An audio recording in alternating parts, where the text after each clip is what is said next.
حکایت صحابہ۔ معزز سامعین کرام، آج کی ویڈیو میں آپ لوگوں کے ساتھ حضور اکرم صلی اللہ علیہ وسلم کا ایک عجیب واقعہ شیئر کرنے والا ہوں۔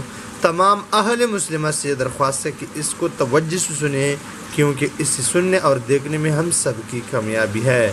بسم اللہ الرحمن الرحیم۔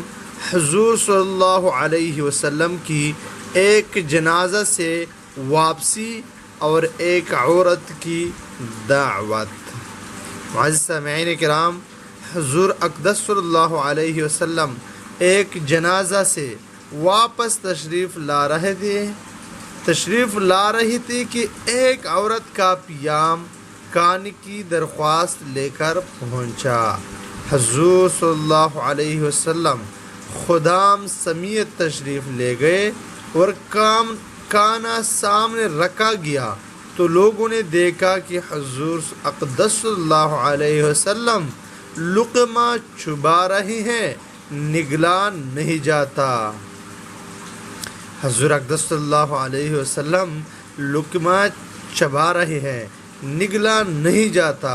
حضور صلی اللہ علیہ وسلم نے فرمایا، ایسا معلوم ہوتا ہے کہ اس بکری کا گوشت مالک کی بغیر اجازت لے لیا گیا۔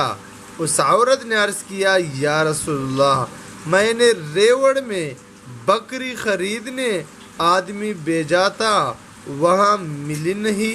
پڑوسی نے بکری خریدی تھی، میں نے اس کے پاس قیمت سے لینے کو بھیجا تو وہ تو ملی نہیں۔ ان کی بیوی نے بکری بیچ دی۔ حضور صلی اللہ علیہ وسلم نے فرمایا کہ قیدیوں کو کھلا دو۔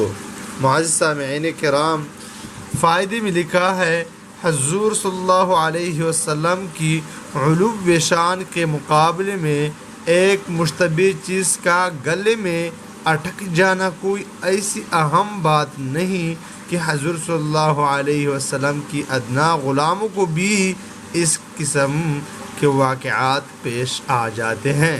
معزز سامعین کرام، یہ تھے ہمارے پیغمبر اور اس کے صحابہ۔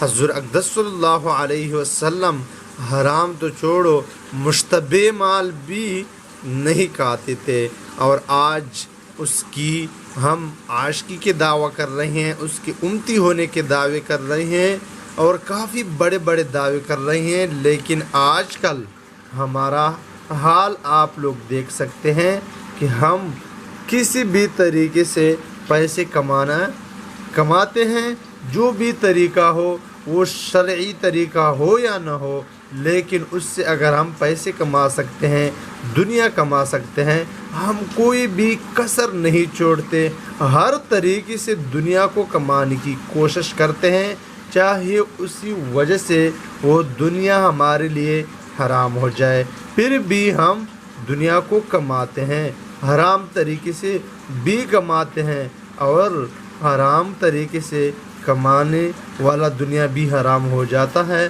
اللہ تعالیٰ ہر مسلمان کو حرام کھانے سے اور حرام کمانے سے